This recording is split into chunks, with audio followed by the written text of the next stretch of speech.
il s'agit. Nous allons lire ce document ensemble pour mieux comprendre de quoi s'agit-il. C'est une offre qui consiste à verser une somme d'argent à une entreprise d'agrobusiness pour la réalisation d'une production agricole selon la culture en cours, très souvent des cultures vivrières ou maraîchères, pour les personnes qui n'ont pas le temps matériel de le faire. Et la structure devrait entretenir et exploiter les dites plantations, puis le fruit de la commercialisation des récoltes est partagé avec le souscripteur. Voici ce que nous pourrons dire pour le moment, nous qui sommes novices dans la chose.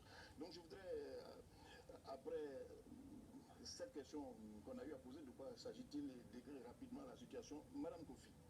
Oui. Une entreprise d'agrobusiness, qu'est-ce que vous faites exactement? Quel est votre objet? Beaucoup a été dit. Qu'est-ce que vous faites? Vous faites des plantations ou bien vous prêtez de l'argent? Très bien. Les entreprises d'agrobusiness en Côte d'Ivoire sont foncièrement des entreprises commerciales. C'est-à-dire que c'est des entreprises ayant un registre de commerce déclaré aux impôts. Donc, c'est des entreprises foncièrement commerciales qui, dans leur objet de commerce, elles regroupent plusieurs types d'activités, dont le négoce, la vente, le commerce, l'import-export pour certaines entreprises qui ont l'agrément d'exportation.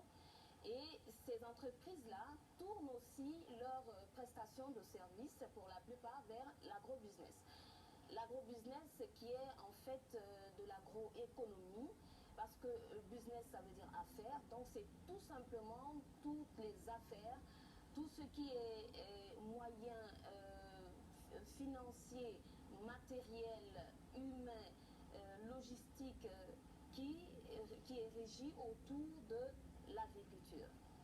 Madame Kofi, je voudrais vous dire très franchement ce que tout le monde dit, hein, qu'il s'agit d'une arnaque, tout simplement, et que vous ne produisez pas. Vous avez de l'argent. En réalité, ce sont des entreprises qui se cachent pour faire autre chose que ce qui est licite. Voici ce que l'on dit en ville partout. C'est entendu. Eh bien, j'en prends acte.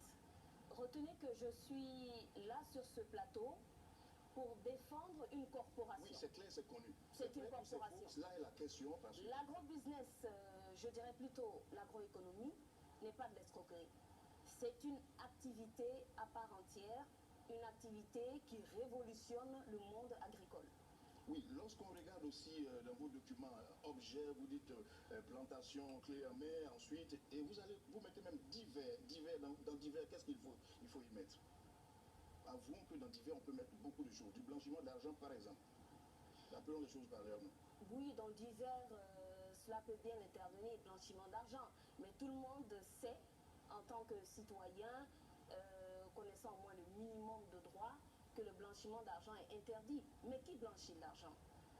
C'est le client qui vient vers la maison de l'agrobusiness ou c'est la maison de l'agrobusiness qui blanchit l'argent? Quelle est la réponse? C'est vous le client? C'est le client qui blanchit l'argent.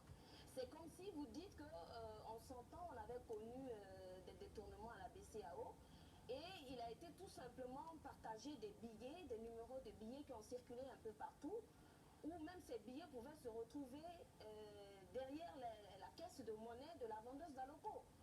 On ne dira pas simplement qu'elle est blanchisseuse d'argent. Ils ont déclaré après que tous les billets portant tel numéro étaient des billets qui étaient volés. Donc du coup, c'est du blanchiment d'argent et de déclarer une façon de tracer aussi ces personnes-là qui viennent blanchir l'argent. Donc l'agrobusiness est un canal pour tracer aussi les personnes qui viennent blanchir l'argent. Vous avez très bien compris. Monsieur Ouattara, vous êtes le porte-parole des souscripteurs. Bien sûr. Donnez-nous un exemple concret.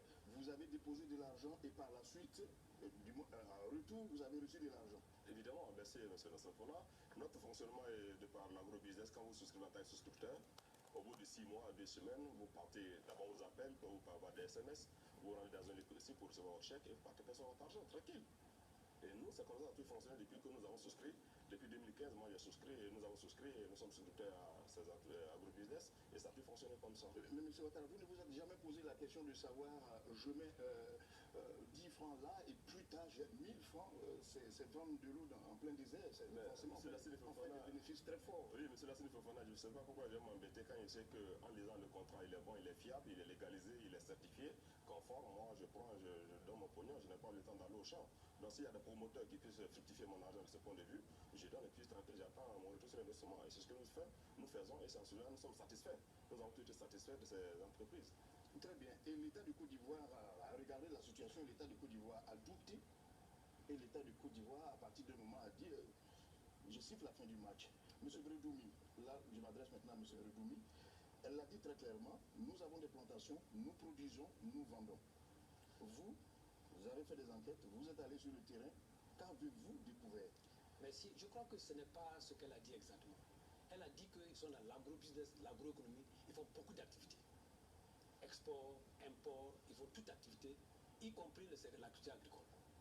Mais ce que l'opinion publique a compris, c'est que vous donnez l'argent à ces agro-business, ils font des plantations, ils récoltent les fruits de leurs plantations, ils viennent partager avec vous. Alors, on a commencé à voir ce phénomène à partir de 2009, quand le prix de l'EVA avait fait un boom. Après, à partir de 2006, si vous regardez bien les chiffres, on est rentré dans le vivrier parce qu'on a commencé à avoir une crise dans le secteur vivrier. Mais qu'est-ce que nous avons constaté? Nous avons rencontré un certain nombre d'opérateurs, nous leur avons dit de nous expliquer. On a eu du mal d'abord à les identifier. Quand on a commencé à les avoir, ils viennent toujours avec des représentants qui ne sont pas aptes à nous expliquer. Et nous avons commencé à mener nos enquêtes pour aboutir à une visite de l'inspection de notre service en juillet 2016. Et on a constaté que les réalisations agricoles, quand elles existent, ne peuvent pas justifier la masse d'argent qu'ils donnent. Je donne un exemple très simple. Il y a une des structures la plus grande qui a déclaré avoir 300 hectares à Koriako. Nous sommes allés, on a vu que 15 hectares réellement défrichés sur les 300 hectares. On allait à Kaniansou vers Famiankro. Il n'y a que 3 hectares de fer là-bas. À Bessedi Briand, il n'y a que 8 hectares. Donc, quand vous regardez bien, dans le contrat qu'ils ont signé avec les souscripteurs, si vous prenez 1 hectare par souscripteur, ne serait-ce qu'un hectare, vous avez à peu près 36 000 hectares d'opérations vivrières ou agricoles dans le pays. 36 000, parce qu'il vient... Vous laissez terminer, s'il vous plaît. Vous laissez terminer. Il m'a dit que si on prend seulement qu'un hectare, parce que j'ai un contrat avec moi ici, qui dit on fait 1 hectare de tomates, vous mettez 1 million, vous avez 6 millions. 1 hectare de tomates, 6 millions. Et en 6 mois, vous avez ça. C'est-à-dire que vous avez fait brûler tous les cycles. Donc, nous avons constaté que la masse d'argent qui est donnée aux opérateurs, le monsieur a dit, il dit, ils s'en foutent de ça part. On fait une opération clé en main. Le bénéficiaire ne voit jamais ça. Le bénéficiaire attend que l'argent. Il est prévu dans le contrat que les gens aillent visiter le terrain. Ils n'ont jamais pu. Nous-mêmes, quand on les a abordés, ils n'ont pas pu. Ils disent qu'on fait autre chose. Peut-être c'est dans le bâtiment, peut-être dans l'impôt export. Mais les activités agricoles sur le terrain actuellement ne peuvent pas jeter des milliards de retours sur l'investissement qu'on donne aux gens. Bon, sur cette chute-là, je donne la parole à monsieur Koné, ensuite vous allez réagir. Monsieur Koné, vous êtes spécialiste des questions financières, hein. Vous avez entendu, je me perds dans les chiffres, dans les explications financières. Expliquez-nous si ce qui est en train d'être dit, il y a un contresens économique là-dedans. Merci de l'opportunité. En fait, il faut dire que je n'ai pas bien compris la définition. Ce qu'elle a expliqué en tant qu'agro-business ou agro-économie. Et je ne pense pas qu'il y ait une réglementation à la matière pour pouvoir le dire. Mais par contre, j'ai bien compris ce que le souscripteur, voilà, ce que M. Ouattara a dit en tant que souscripteur. Oui. Il a dit, nous donnons notre argent, on le fait fructifier, et puis ensuite, on le récupère. Je crois on passe quelque part pour le faire. En fait, on ne se préoccupe pas de savoir qu'est-ce qui s'est passé entre le moment où on a donné l'argent et au moment où on reçoit de l'argent. Je crois qu'en fait, tout... Et vous vous êtes posé cette question, qu'est-ce qui s'est passé? En fait, c'est là la bonne... Je pense que c'est ça la véritable préoccupation. Parce que tel qu'il a décrit le phénomène, c'est comme si lui, il a placé de l'argent. Il a placé de l'argent. Or, dans l'agro-business, on devrait beaucoup plus avoir un retour lié à des activités agricoles. Et donc vous comprenez que quand le phénomène commence à toucher un maximum de personnes, il y a lieu de s'interroger sur la question. Madame Kofi, Votre réaction? Eh bien, lorsque ici on ne veut pas faire la police, il y a dans toute corporation, il y a peut-être des maisons peut-être malveillantes. Là, je rebondis pour dire que 28 entreprises sont identifiées, mais il y en a plus que 28 parce qu'il y en a qui ne sont pas connues. L'agrobusiness en elle-même, quand il parle de plantation, pour la majeure partie des clients qui n'ont pas le temps, ces clients-là ne peuvent pas visiter les champs. Il y a des images des champs qui sont montrées sur les sites. Aujourd'hui, on a Google, on a la possibilité d'identifier une image, d'authentifier une image ou un reportage pour voir si c'est une image qui a été prise quelque part ou ailleurs. Ensuite, l'agrobusiness tel que je l'ai défini, je vais reprendre pour l'honorable. Non, les définitions, je crois que nous nous sommes bien compris. Restons dans le concret. Quand on parle de 1 hectare et que pour 36 000 souscripteurs connus, il faut avoir 36 000 hectares, je ne suis pas d'accord. Cela signifie que la Côte d'Ivoire, toute la Côte d'Ivoire aurait été remplie de café et de cacao. Parce que nous sommes parmi les 3 premiers au niveau mondial qui exportons le cacao. Donc c'est dire que toute la Côte d'Ivoire serait une brousse. Mais non. Et quand on dit le client, il investit sur 1 hectare, en fait, c'est-à-dire qu'il est propriétaire d'une affaire agricole à concurrence d'1 hectare. C'est-à-dire que l'hectare de terrain, le client n'est pas seul sur l'hectare de terrain. Sinon, on aurait donné peut-être 30 tonnes à un seul qui souscrit sur 1 hectare de terrain. Il est propriétaire d'une affaire agricole sur une période déterminée à concurrence d'1 hectare dans la limite que peut contenir cet hectare de terrain qui est mis en valeur. Ce qui signifie qu'un seul hectare ne veut pas dire 1 hectare, un client. Très bien.